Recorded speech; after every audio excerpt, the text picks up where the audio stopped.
Right. I mean, the whole report, I mean, really like the police goal here, because I thought it was like a drug case. All right, they went after this guy for allegedly having drugs, but it's child neglect because there was reports from people within that community saying the kids had an odor. The kids were showing up dirty. The kids seemed to be wearing the same clothes. So that was really the whole impetus there. And I don't know, when I read this, and now keep in mind, this is the cops before they raided or made arrests saying, here are the reasons why we think this is unstable. And Imholtzer definitely part of it because there's this, according to people who talk to the pastor, there's this weird relationship happening.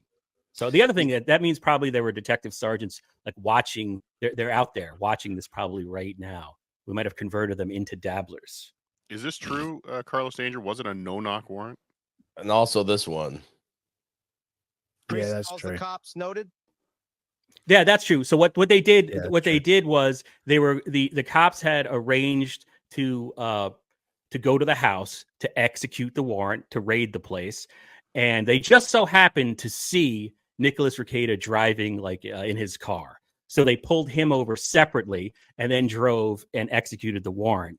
And then as part of that, allegedly there was a kid in there who said, I can't open the door to strangers. There were two adults in there. April and the wife were in the house. I guess they took 2 minutes and they said, we're the cops, let us in. Before they busted down the door, they contacted via the radio the patrolman who was with Rekieta, who had pulled them over at another location and said, hey, give us the code for your door. We got to go in there to do what we got to do. And he said, no. So then they busted down the door. Oh. And then Rekieta, I believe Rekieta demanded to see the search warrant. And he asked for probable cause. He said, what's your probable cause? You got a warrant. That's bullshit. So why was April then he threw the arrest warrant on the ground once he arrived on location. But why was April charged with drugs? If she was in the house. She was in the house, Yeah, that's a great question because you do read through the whole thing and they talk about, a lot of drugs, a lot of being a relative term. They found drugs in the master bedroom. They say that Rekieta said, oh, yeah, that's where me and my wife sleep. But April's just visiting. They did find 2 credit cards with April's name on it in the master bedroom. But it also points out powder on it. What?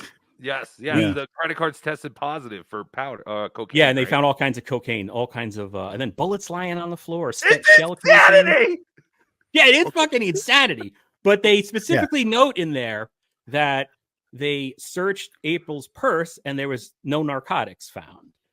So I guess a theory might be that they just charged her temporarily because she was in the house, but they didn't really have anything on her. They didn't know what the relationship was. There's conflicting reports. You have Nick saying, at least according to this police report, and maybe it's all a lie. I don't know. This could be completely wrong, but he's saying that she's just visiting. And then you have his wife saying, well, she's technically our new live-in nanny. So, whoa, yes, because her address was not Steel Toe's house on the report, is the Rekietas. They list both. They list the Rekieta as a secondary address. Oh, see, I only saw Rekieta's as her address. So where is she now? Do you think she went back to the Rekietas? Like, are they all now back in the house? Yeah, they've got drugs right now, I guarantee it. I think everyone's out. Isn't everyone out? I have no idea. Well, I want to go back. Hold on, Carlos. You said at one point when they were executing the raid, Nick Rekieta was arguing with the cops about the validity of the warrant. Mm-hmm. Now, wouldn't a lawyer know that that's probably not the time to argue the validity of the warrant? You think the cops are going to be like, oh, yeah, you're right. Yeah, good point. Doesn't that have to go to court? Like, they're not, if the cops have a warrant, they're executing it. There's no... Cardiff, I think you're being facetious here because I know you hate law enforcement and you're part of that whole Joe the producer, fuck the cops, defund the police movement that's become trendy in the United States the last couple of years. But no, I mean, he's a lawyer. I think part of Rekieta's brand is that, he's Mr. Independent, never talked to the police. I'm not familiar with the guy. I don't watch his YouTube streams, but there's this whole movement happening where, you know your rights, never talk to the cops, don't comply. I think that's where that comes from. Mm-hmm. Yeah, no, I just thought there'd be a lawyer would know a little bit more about the procedure. Like, it's pointless at that point. You're just agitating. But you get it on the record, you bring it up in court. When I heard the story, what I imagined was he said, he's yelling and screaming, can't go in my house. And then they present the warrant and he looks at it and he knows he's fucked.